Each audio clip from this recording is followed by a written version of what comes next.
20 χρόνια κυκλοφορίας. 20 χρόνια επιτυχιών. 20 αιχμηρά χρόνια. Εφημερίδα Αιχμή και αιχμή-news.gr. Τα δύο πιο δυναμικά μέσα της Ιταλοκαρνανίας που από το 1995 είναι κοντά στον αναγνώστη. Πρώτη σε κυκλοφορία σε όλο τον νομό σύμφωνα με τη Focus Bari. Με αυξανόμενο αναγνωστικό κοινό. Αγοράστε τη στα περίπτερα μόνο με €1 ή γραφτείτε συνδρομητές. Η επιχείρηση προσπαθεί με κάθε τρόπο να εισπράξει τις οφειλές αυτές, όπως με διακανονισμούς, διακοπές, προσπάθεια μέσω του Υπουργείου Οικονομικών για να μπορέσουμε να τα βεβαιώσουμε στην ΔΟΗ και να εισπραχτούν από αυτή για λογαριασμό μας. Και τέλος, διερευνήσαμε και την περίπτωση να εισπραχτούν οι οφειλές με διαδικασίες μέσω κέρδη. Γι' αυτό το λόγο αναθέσαμε στο νομικό να διερευνήσει κατά πόσο μπορεί να κινηθεί με αυτή τη διαδικασία και η ΔΕΑ. Η γνωμάτευσή του είναι θετική και η οποία στηρίχθηκε και στη γνωμάτευση του νομικού συμβούλου της ΕΔΕΑ, κ. Ζουγούρη. Προκειμένου να ξεκινήσουμε αυτή τη διαδικασία, πάρθηκε καταρχάς ομόφωνη απόφαση χθες του Διοικητικού Συμβουλίου της ΔΕΑ. Η διαδικασία της ύπαρξης θα ξεκινήσει με αποστολή ειδοποιητηρίων οφειλών και προθεσμία καταβολής ή διακανονισμού αυτών για 1 μήνα. Και βέβαια θα αρχίσει με αποστολή σε μεγάλους καταρχάς οφειλέτες. Σας καλώ λοιπόν όλους να υπερψηφίσετε αυτή τη διαδικασία ίσπραξης των οφειλών, διότι δεν υπάρχουν περιθώρια πλέον και υπάρχει άμεσος κίνδυνος να μπει λουκέτο και ό,τι συνεπάγεται αυτό για τους δημότες και για τους εργαζομένους της επιχείρησης.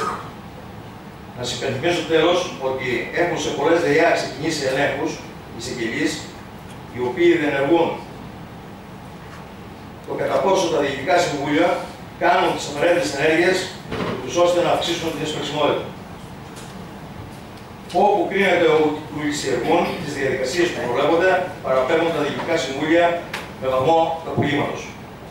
Το θέμα της ΔΕΙΑ το ξέρουμε όλοι ότι είναι μια βραδιφλεγής βόμβα στα θεμέλια του Δήμου. Γιατί όταν λέμε ΔΕΙΑ εννοούμε Δήμο στην ουσία.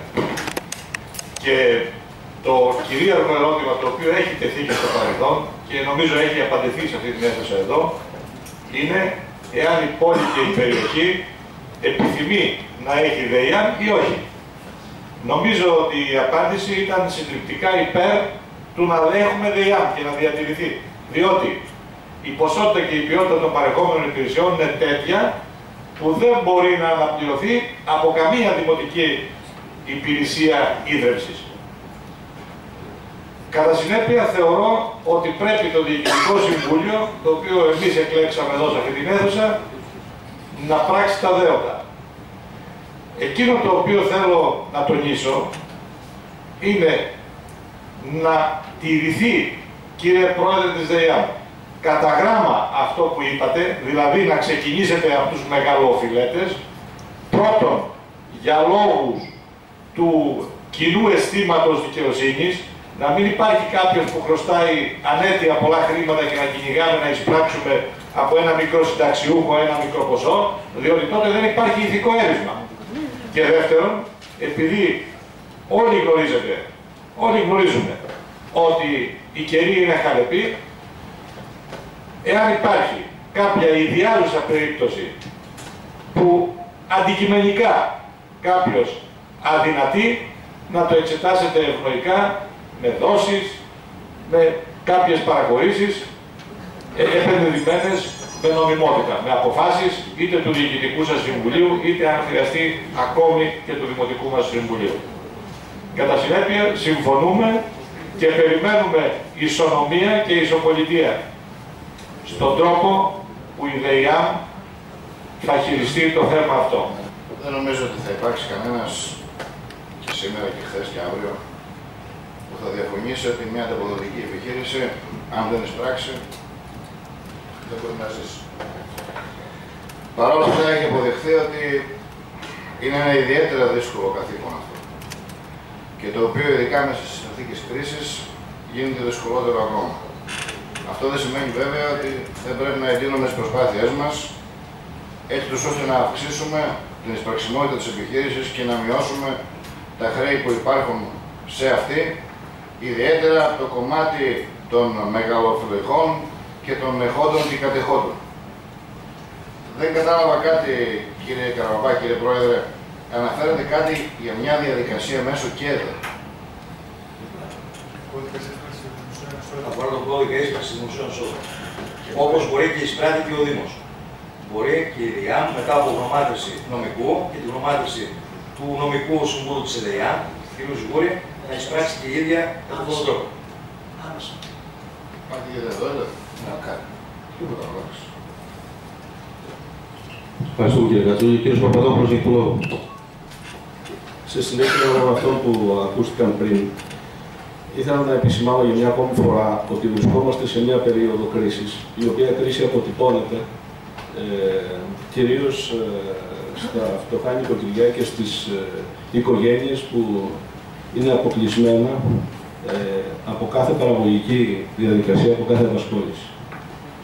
Προφανώς μια δημοτική επιχείρηση και ανταποδοτικό χαρακτήρα έχει και σαφέστατα πρέπει να προσανατολίζεται στην εισπραξιμότητα των κρίσιμων μεγεθών της.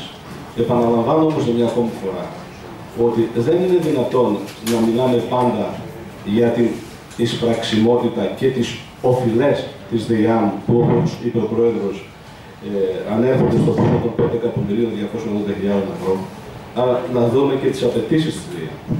Οι οποίες απαιτήσεις θα έλεγα ότι είναι καλό να έρθουν και οι κινήσεις που έχει κάνει η επιχείρηση σε μια ολοκληρωμένη συζήτηση προς το Δημοτικό Συμβούλιο και αντίστοιχα να κινηθούμε και σε μια τέτοια προσέγγιση.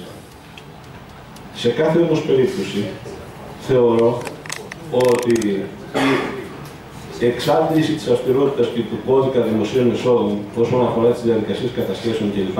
Που ενδεχομένως θα ακολουθήσουν, θα πρέπει να κινείται σε αυτό που όλοι έχουν συμφωνήσει. Σε αυτούς που κατά κόρον οφείλουν, σε αυτούς που είναι μεγαλοφιλέτες, σε αυτούς που γράφουν τη δημοτική επιχείρηση ίδρυσης απογέννησης στα παλιά της παπούσια και σε αυτούς που έχουν την οικονομική και φορολογική ικανότητα να αποδώσουν. Από εκεί λοιπόν πρέπει να ξεκινήσει όποια διαδικασία και μετά επιμέρους να εξετάζονται όλες τις περιπτώσεις κάτω από τις οποίες θα έρχονται οι ενέργειες αυτές σαν στο αποφασιστικό τους μέρος. Να πούμε ότι υπάρχει ένα τεράστιο πρόβλημα στη ΔΕΙΑΜ. Και το πρόβλημα αυτό ξεκινάει ότι είναι μια κοινοφιλής επιχείρηση, άρα δηλαδή φέρνει το νερό στο σπίτι μας. Αυτό το νερό, επειδή είναι κοινωνικό αγαθό, πρέπει κάποιος να το πληρώσει. Αφού είναι κοινοφελές, θα πρέπει να το πληρώσει το Δήμο. Ο Δήμος δεν μπορεί. Ούτε το κράτος να επιδοτήσει μέχρι σήμερα αυτό το πράγμα. Δυστυχώς είναι μια επιχείρηση κοινοφιλής και ανταποδοτική. Αυτό είναι δυσάρεστο για τους δημότες, οι οποίοι θα πρέπει να επιμουστούν το οικονομικό βάρος προκειμένου το νερό να είναι καθαρό και στα σπίτια. Σε αυτή τη λογική θεωρώ και πιστεύω ότι πρέπει να υπάρξει μια διαδικασία ίσπραξης οφειλών, ξεκινώντας πάντα από τους μεγαλύτερους, από τους έχοντες και κατέχοντες, να χρησιμοποιήσω και μια ορολογία της εποχής. Και κατά δεύτερον, θα συμφωνήσω με τον κύριο Παπαδόπουλο ότι πρέπει να γίνει και μια κουβέντα αύξησης. Γιατί αυτή τη στιγμή τι κάνουμε στη ΔΕΙΑΜ, και δεν το λέω γιατί το κάνει και καλά, προσπαθούμε με τα έσοδα τα οποία έχουμε να λύσουμε το πρόβλημα. Το πρόβλημα με τα έσοδα που έχουμε δεν λύνεται. Γιατί 5 εκατομμύρια που είναι τα χρέη της ΔΕΙΑΜ δεν μπορούν να εισπραχθούν. Άρα πρέπει η ΔΕΙΑΜ, και αυτό αφορά ένα άλλο θέμα, σε μια άλλη ημερήσια διάταξη, στο Δημοτικό Συμβούλιο, πρέπει να βρει άλλους πόρους. Γιατί ο Δημότης, όσες φορές και να το βάλουμε πάνω αύξηση στο νερό, τα χρέη της ΔΕΙΑΜ δεν πρόκειται να αποπληρωθούν. Ευχαριστώ. Συμφωνώ με τους προλαλήσαντες και με τον Πρόεδρο, αλλά ας ξεκινήσουμε πρώτα από αυτούς που κλέβουν τη ΔΕΙΑΜ, που είναι οι Αφρίκανοι και η τιμωρία αυτών. Και μετά στον υπόλοιπο κόσμο, με δόσεις αν είναι δυνατόν και όσο πιο πολλές δόσεις, γιατί ο κόσμος τώρα υποφέρει από την κρίση και όλοι το γνωρίζουν. Αυτό ήθελα να πω. Ευχαριστώ.